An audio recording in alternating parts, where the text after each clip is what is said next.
Because if you're changing your argument now... Can I have an answer yeah, you're changing it because now you've been cornered. That's the only reason why you've changed your argument. Okay, Thank you. I'll do that. I respond to... Who created God? Colin Burrow's argument. Yeah, well, we have to actually ask the question, why does anything need creation in the first place?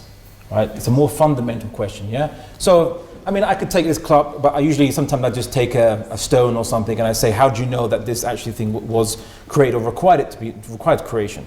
So if this thing was, let's say, eternal or let's say uncreated, then why is it in its particular shape, form, and so on and so forth that it didn't choose? If something was uncreated and nothing determined its limitations, then it wouldn't have limitations, which is my point. So therefore, it's kind of ridiculous to argue that God requires creation when he has no limits that require defined by anything to be defined by or determined by something else.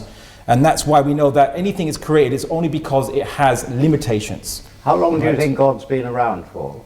Eternity. Well, okay, what I'll say is that God is outside of time, so there's no pre-existent time before him, right? He's the beginning. How do you know? But you know what?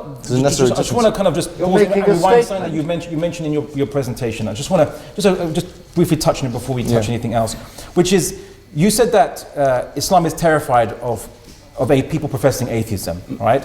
Again, I think that I don't know what experience you've had maybe with from reading European history books.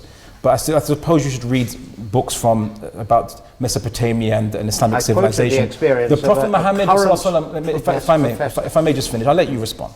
So the Prophet Muhammad had a famous debate with a Bedouin atheist, right?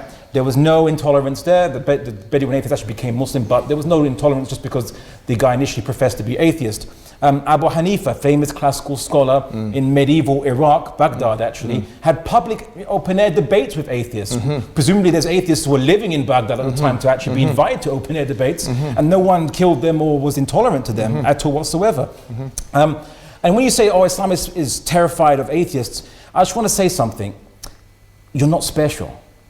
We encounter polytheists, we encounter Christian Trinitarians, we encounter Zoroastrians throughout our history, and from our perspective, you're all arguing exactly the same thing, which is somehow the finite thing is also infinite and eternal, and we don't really see you as different. Actually, you're just another let's say, just not a flavor of ice cream that we are basically encountering. So don't make yourself out to be more special than you are from our perspective. And as for the issue of tolerance of atheists, I think you should question your founders of your very ideology which pervades the West, liberalism.